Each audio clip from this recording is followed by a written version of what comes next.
Ya, selamat siang, saudara. Selamat berjumpa dalam Roma 13. Tema siang ini ialah tentang kelahiran, kematian, kebangkitan, naik ke surga, dan kembali lagi ke bumi. Ya, jadi 3 serangkai ini akan sekaligus kita baca dalam ayat-ayat yang akan kita baca sebentar.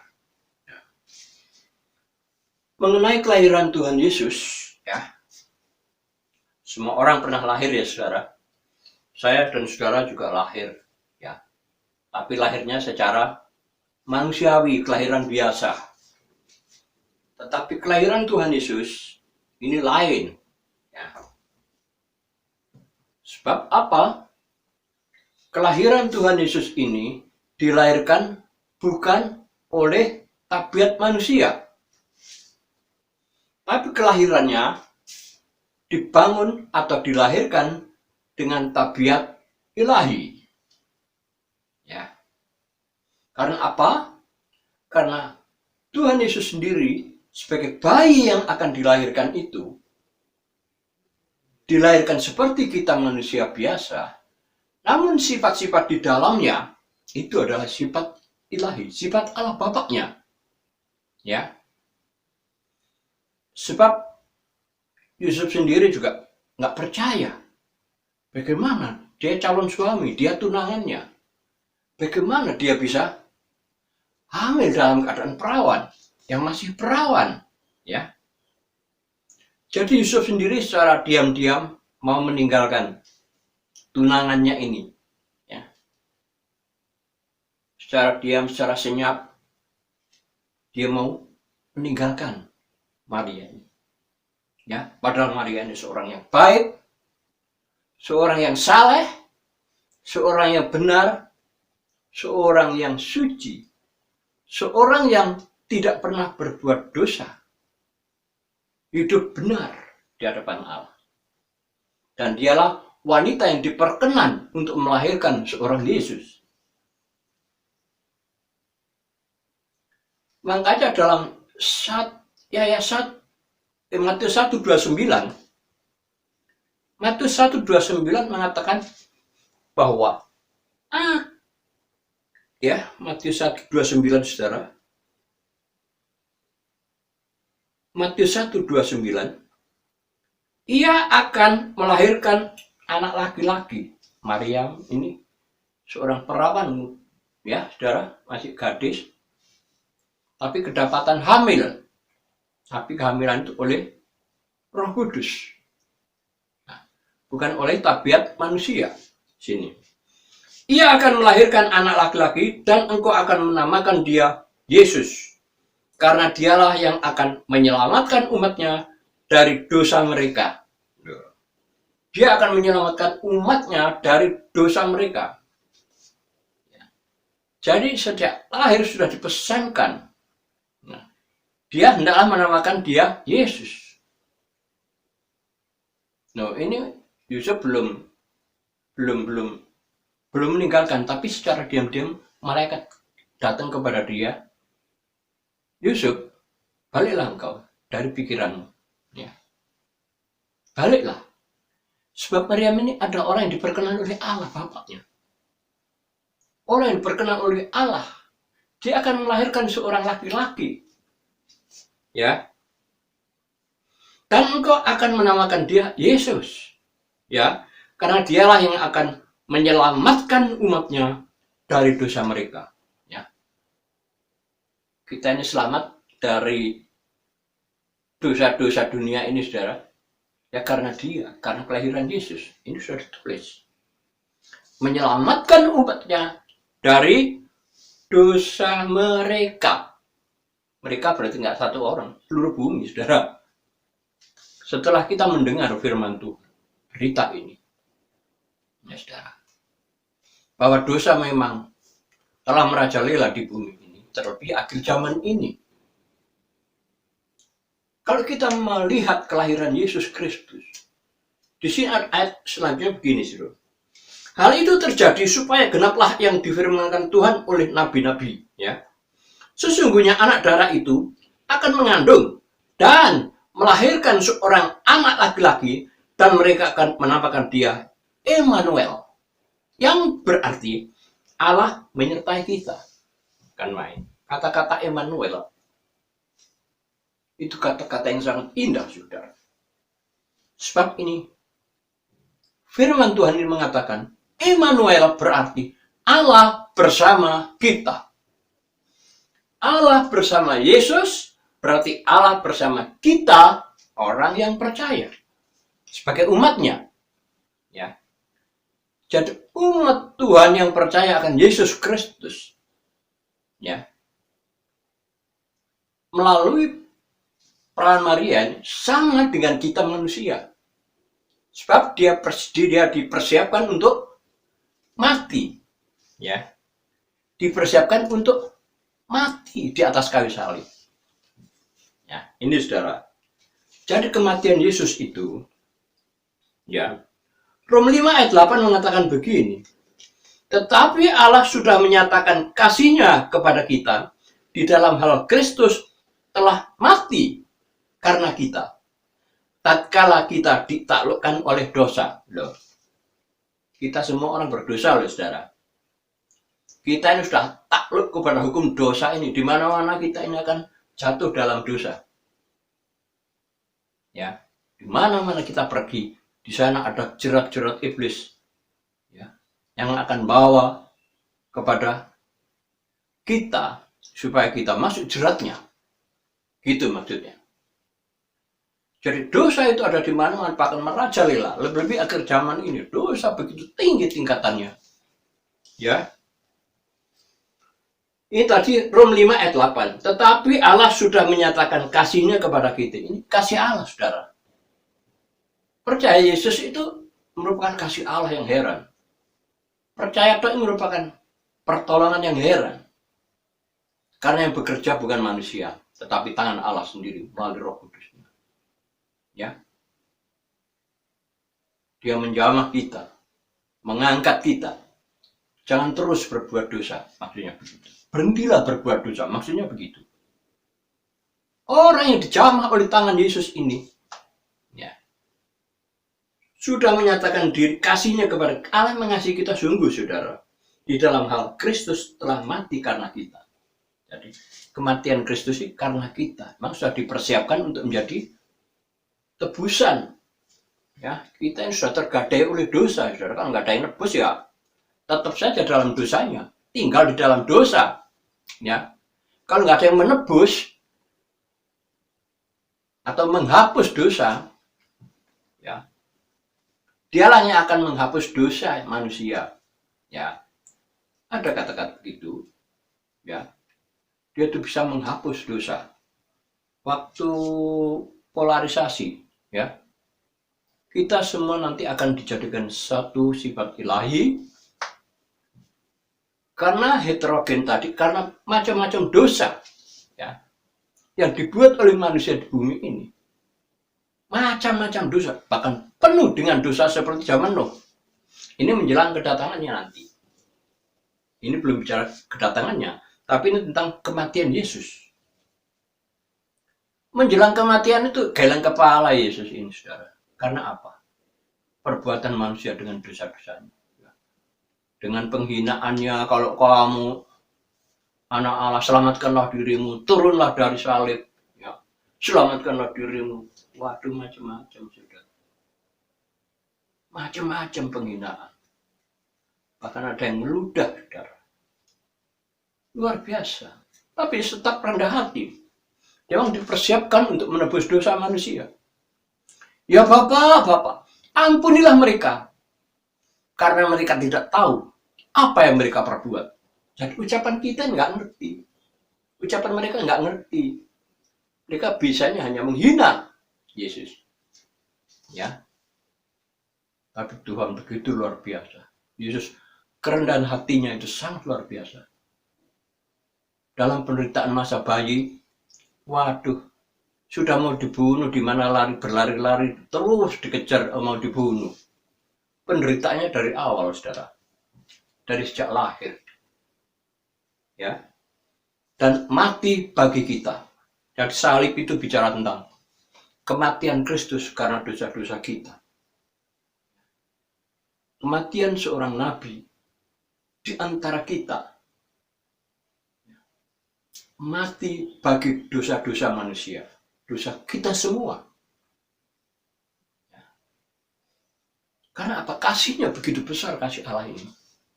Allah melihat dunia ini begitu rusak. Ya saudara. Jadi, makanya kita harus diselamatkan dari generasi yang rusak ini. Ya. Generasi sekarang ini sudah generasi yang bengkok, kata Petrus. Ya. Kisah 2:40. Selamatkanlah dirimu dari generasi yang sudah rusak ini. Loh saudara. Kalau kita nggak segera datang kepada Yesus, kapan lagi? Ini sudah disebut akhir zaman. Dan peran Roh Kudus di akhir zaman inilah satu kesempatan yang indah bagi saudara dan saya untuk kembali pulang ke surga. Ya, karena apa? Di sini tatkala kita menjadi seteru Allah, ya, kita ini telah ditebus. Ya. Tadi kematian, sekarang bangkit. Ya. Bangkit bagi kita. Ya. Lahir, mati, bangkit. Sekarang bangkit. Roma 6 ayat 4b. Supaya sebagaimana Kristus telah dibangkitkan dari antara orang mati oleh kemuliaan Bapaknya. Sedemikian itu juga kita ini pun dapat berjalan di dalam suatu hidup yang baru. Bagi orang percaya enak. Ya saudara. Karena apa? Kita bisa berjalan dalam hidup yang baru karena korban Kristus. Kristus sudah menderita sengsara supaya kita tidak sengsara, begitu maksudnya. Jadi dia sudah menebus sengsara kita. Jadi proyek Allah sekarang ini adalah melaksanakan misi Bapa di sorga. Ya. Untuk semua supaya bangkit menjadi homogen. Jadi percaya akan Kristus. Ya, berjalan di dalam suatu hidup yang baru. Sebagaimana Kristus telah dibangkitkan dari antara orang mati oleh kemuliaan Bapaknya. Nah, jadi oleh kebangkitannya. Ya. Sedemikian itu juga kita ini pun dapat berjalan di dalam suatu hidup yang baru. Saudara. Jadi kita ini bisa berjalan dalam hidup yang baru, ya. Sebab Kristus sudah bangkit bagi kita. Mudah kan saudara? Yesus telah mati bangkit bagi kita. 1 Korintus 15:17. Dan jika Kristus tidak dibangkitkan, maka sia-sialah kepercayaan kamu dan kamu masih hidup dalam dosamu. Loh. Jadi kalau Yesus tidak bangkit, sia-sia saja iman kita. Ya. Kita jadi orang lama, orang berdosa, nggak ada penebus. Ya. Sebab itu Yesus ini rencana Allah Bapa. Supaya anak yang tunggal ini menjadi penebus ini bangkit untuk kita. Ya. Kebangkitan Kristus itu lain ya daripada yang kita kenal biasanya ya. Filipi 3:21 yang akan mengubahkan rupa tubuh kita yang hina ini menjadi serupa dengan tubuhnya yang mulia itu. Menurut seperti kuat kuasanya yang dapat menaklukkan segala sesuatu kepada dirinya. Ya. Jadi jelas di sini Filipi 3:21 yang akan mengubahkan rupa tubuh kita yang hina ini ya menjadi serupa dengan tubuh yang mulia. Luar biasa saudara. Kuasa kebangkitan ini saudara. Tubuh kita yang lemah ini saudara. Umur berapa sudah lemah, waduh, lunglai saudara. Umur 75 seperti saya ini saudara. Wis aras-arasan sembara. Wis lemah. Ya, udah lemah. Ya. Sekalipun habis tidur ya masih kerasa sakit. Ya. masih rasa sakit masih ada. Rasa lemah itu ada. Kalau orang sudah lemah mau kemana, saudara? Sakit. Kalau udah sakit mau kemana, saudara? Ya matilah. Semua akan mati. Tapi kita harus punya kebangkitan hidup. Ya. Sebab kita ini memiliki kebangkitan sebagaimana Kristus Yesus telah bangkit. Sebab dia berjanji, kita memiliki kebangkitan yang mulia. Dibangkitkan, diubahkan. Ya. Menjadi orang-orang mulia. Luar biasa, saudara. Orang model saya, saudara, ini loh. Dibangkitkan dari mati. Itu kalau bukan kemurahan Tuhan, nggak bisa, saudara. Lebih-lebih dengan tubuh kemuliaan. Ini bukan tubuh biasa, saudara. Tubuh yang sudah dibangkitkan dari yang hina menjadi mulia. Karena percaya korban Kristus. Percaya kebangkitan Kristus. Jadi kita sudah ditebus, diangkat dari kematian. Makanya Filipi 1:21 itu Filipi 1:21 itu menurut orang dalam Kristus itu kalau mati untung. Ya. Karena apa? Mereka sudah tebus jenis dosa-dosanya itu, saudara. Semua jenis dosa-dosa manusia ya, saudara, banyak sekali, saudara. Wah, kalau disebutkan begitu ya bisa banyak sekali perbuatan dosa manusia itu. Ya. Tapi kuasa kebangkitan Yesus ini sudah kita percayai. Dan apa, saudara? Dia naik ke surga setelah mati. Ya. Telah 3 jam, saudara, di atas kayu salib. Nah,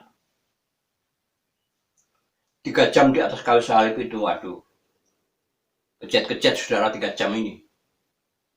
Ya, pasti sakit lah. Orang dipaku itu sakit, saudara. Nah, orang kecocok paku aja, wah, sakitnya bukan main ini. Ya, ini paku. Tangan, kaki, telapak kaki, telapak tangan. Waduh. Dia aslinya yang menjerit-jerit, saudara. Tapi mereka tidak ada. Dia diam. Ya. Seperti domba yang keluh. Domba yang tidak bisa bicara. Dia dibawa ke tempat pembantaian. Ada ayatnya, saudara. Seperti domba keluh yang dibawa ke tempat pembantaian. Tidak ada kata-kata sepatah. Dia hanya menurut. Karena kehendak Bapaknya. Dia disiapkan menjadi korban tebusan dosa orang banyak. Ya, saudara. Tapi setelah kebangkitannya, hari yang ketiga, saudara, itu pun masih direkayasa. Hari ketiga udah direkayasa. Direkayasa oleh majelis agama. Wakil orang Farisi, yang orang Farisi, ahli-ahli Taurat, orang-orang Yahudi bersatu padu untuk jangan katakan dia bangkit. Jangan katakan dia bangkit. Ngomong saja murid-muridnya, ambil dia pada malam hari. Beres. Supaya tidak genap apa yang dikatakannya. Tapi pada Yesus sebelumnya sudah ngomong, hari ketiga aku akan bangkit. Ya. Aku akan merombak bait suci ini. Ya. Bait Allah yang ada di Yerusalem. Maksudnya itu, dialah bait Allah yang telah dibongkar dan bangkit kembali. Ya, itu maksudnya, saudara. Supaya kita mengapa? Kita ini menjadi orang yang baru. Bukan orang lama. Orang percaya itu orang baru, saudara. Pikirannya diubahkan. Ya. Pikiran diubahkan menjadi pikiran yang baru. Bukan pikiran lama. Dilahirkan kembali oleh pikiran yang baru. Dengan tabiat yang baru. Oleh sebab kehendak Bapa di surga. Menurut teladan Kristus. Yesus memberikan contoh begitu rupa. Dia rendah hati demikian rupa. Sampai di atas kayu salib. Ampunilah mereka. Karena mereka tidak tahu apa yang telah mereka perbuat.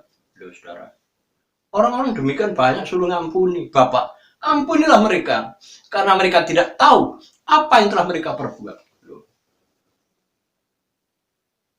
kebangkitannya saja dijaga, saudara.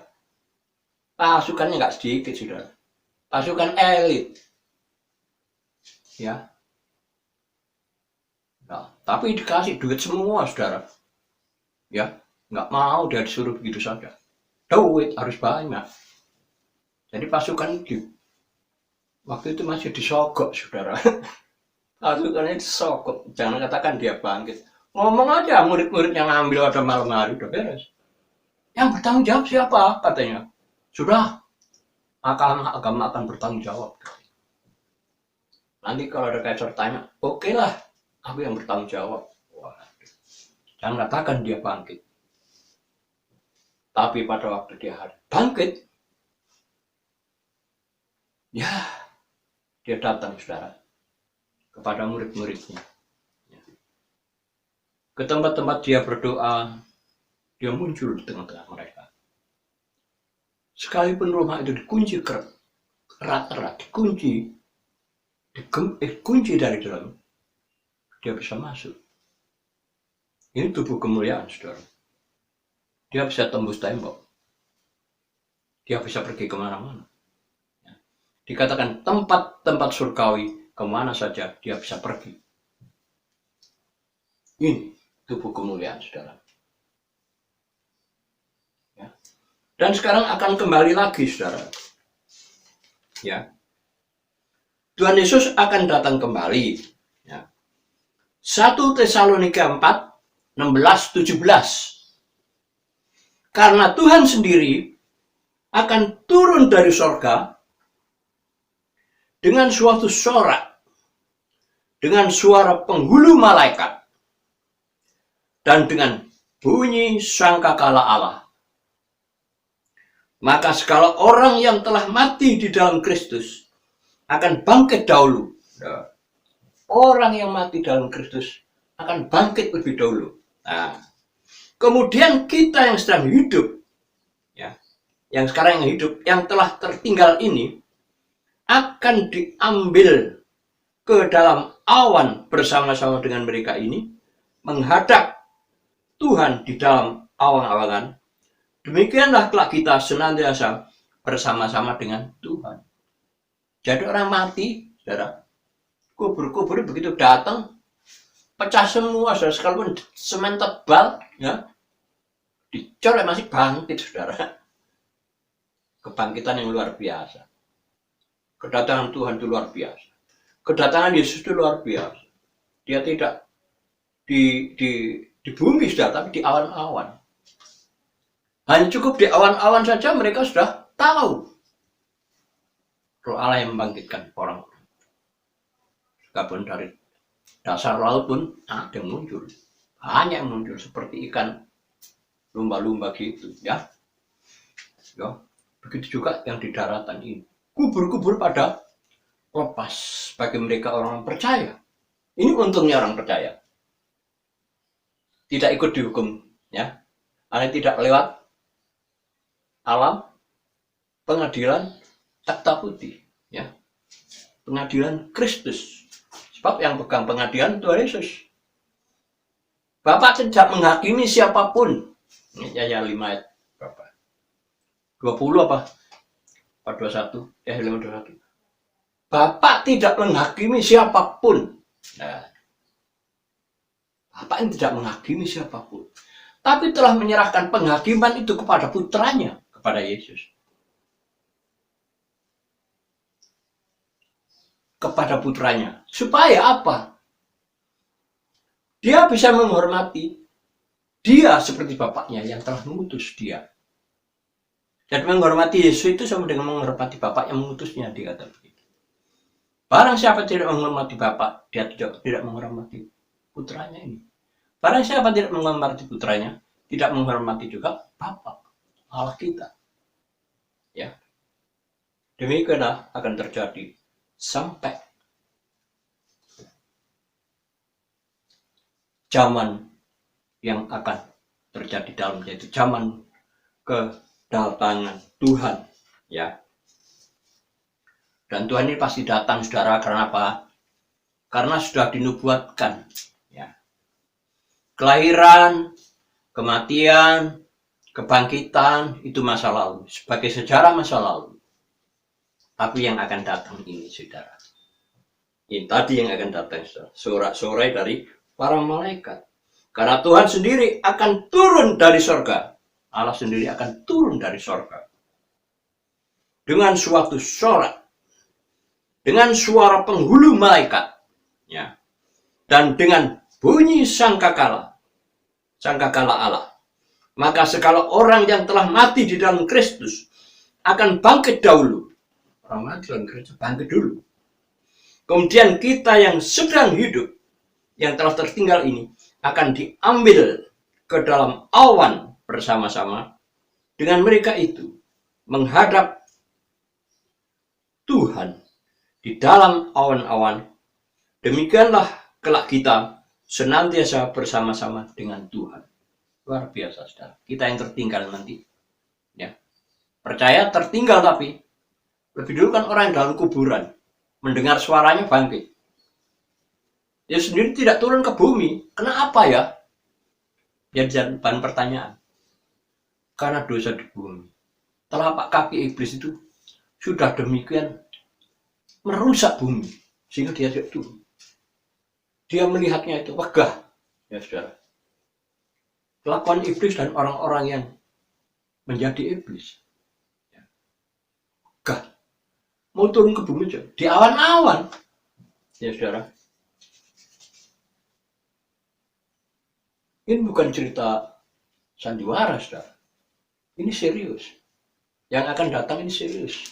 Ini yang harus kita berdebar. Hati berdebar-debar, saudara. Apakah kita sudah siap dengan kedatangannya ini? Ini luar biasa, saudara. Di situ kita nggak terima hukuman atau terima pahala. Gitu toh. Pahala apa hukuman? Pahala berarti bangkit bersama dengan Kristus. Mati pun untung katanya. Filipi 1:21. Hidup dalam Kristus, mati untung. Kristus artinya urapan Allah. Orang yang hidup dalam urapan Allah disucikan karena nama Yesus. Bahkan dia bisa menghapus semua dosa manusia. Ya. Saudara, dihapus itu bagaimana sih? Orang dihapus kok dosa dihapus ya? Padahal kita ini dosanya, waduh, angka merah semua, saudara. Dosa manusia ini seperti ini. Nggak bisa dihitung. Kejahatan kita nggak bisa dihitung. Tapi ya datang Yesus sebagai penebus dosa. Penghapus dosa manusia. Berarti kan percaya itu diubahkan. Dihapus dosanya. Dihapus dosanya menjadi orang putih bersih. Seperti salju. Tuhan bilang. Sekalipun dosamu merah seperti kermisi. Dosa merah seperti sombong. Akan dihapus oleh melalui darah Yesus. Darah Yesus menghapus dosa manusia. Dan orang itu akan menjadi putih kembali. Dosa kita yang merah gini, saudara. Dihapus menjadi putih kembali. Sehingga kita bisa berjalan dengan Allah. Berjalan dalam kesuciannya. Ya, ini luar biasa. Orang yang sudah dihapus dosanya, saudara. Orang itu selamat, plus segala penderitaannya diambil. Apakah sekarang saudara sakit? Saudara percaya, saudara dihapus dosa saudara. Dan saudara akan mengalami satu sukacita dari surga. Karena penyakit saudara punah, diangkutnya. Penderitaan saudara diangkat. Dan diganti dengan sukacita surgawi.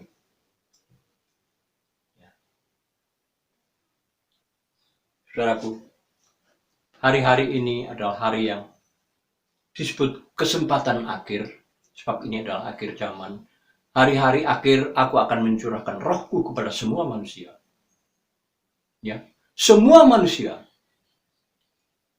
Semua manusia. Kisah 1:8. Hari-hari Kisah 2 ayat 28. Aku akan mencurahkan rohku pada semua manusia. Dan mereka akan berjalan dengan aku. Mereka akan bernubuat, ya, mereka akan bermimpi, mereka akan berkata dengan bahasa roh.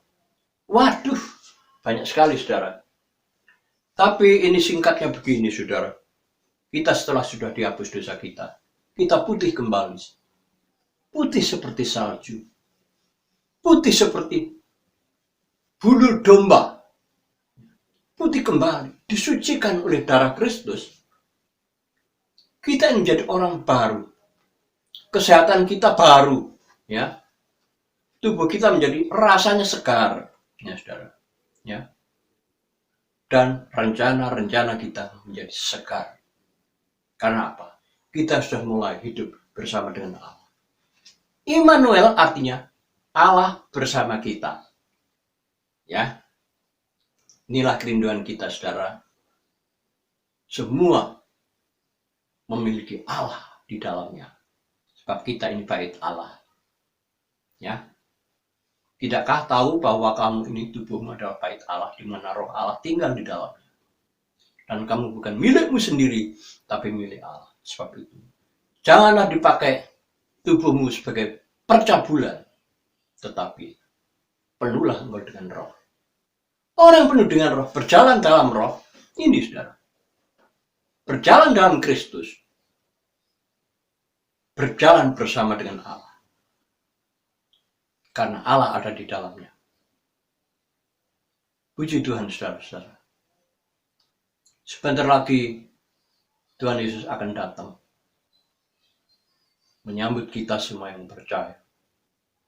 Adakah di bumi masih ada orang-orang yang berharap sama Dia? Adakah masih mereka di bumi ini? Ada yang hidup suci. Hidup dalam penebusan. Saudara dan saya, orang yang telah ditebus. Orang yang berbahagia. Sebab hanya orang-orang suci, orang yang berbahagia. Matius 5 ayat 8. Berbahagialah orang yang suci hatinya. Karena mereka akan melihat Allah. Dan berdamailah engkau dengan satu sama lain. Dan kejarlah kekudusan. Kejarlah kesucian. Sebab tanpa kesucian pun kau tidak bisa melihat Allah. Ini ayat-ayat firman Tuhan yang luar biasa. Saudara dan saya dikembalikan menjadi orang yang putih kembali. Ya. Saudara tidak sendirian sekarang. Karena Allah bersama kita. Kiranya Tuhan berkati kita semua. Dalam nama Tuhan Yesus. Amin.